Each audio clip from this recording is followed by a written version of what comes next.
one of the happiest men in Washington, D.C. right now, has come from Columbus, the president of hockey operations, John Davidson. There's been so much said, there's been so much written, we've watched so much of this. What stood out the most to you?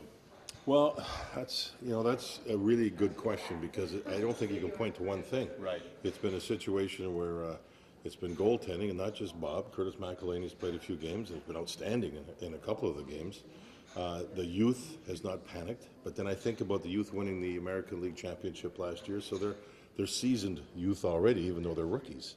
I look at the veterans' commitment to recovering from an off year last season, and they've all done that. I look at the coaching staff led by John Tortorella. Right. They've done a great job, and I also am getting signs that the culture of the club, when you try to get the locker room or the dressing room the way you want it, that's a hard thing to do when you're trying to change things.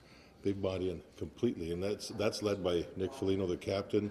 It's led by the coaching staff. They've all done a good job. So how has that happened so fast? Because so often in pro sports we hear about culture shifts and wanting that to happen.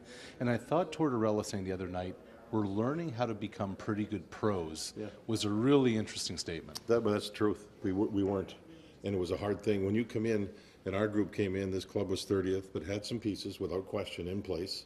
And but the commitment and the culture to be as good as you possibly can be wasn't. Right. And we've gone through some changes. We've gone through attitude changes, workout changes, commitment changes, a lot of changes.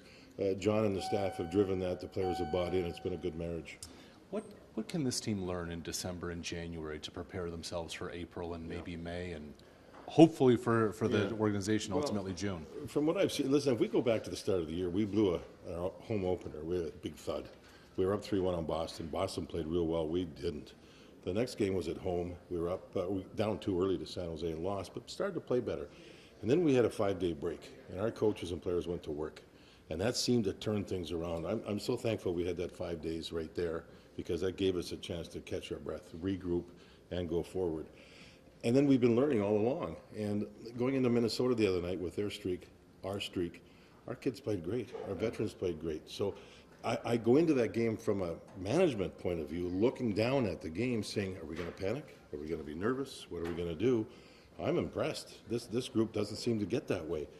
It's going to end someday, obviously, but we're learning with every game. And every game that you have with, mid-season pressure or mid-season fun, however you want to put it, to see our guys go through it, the experience level, that's a good thing.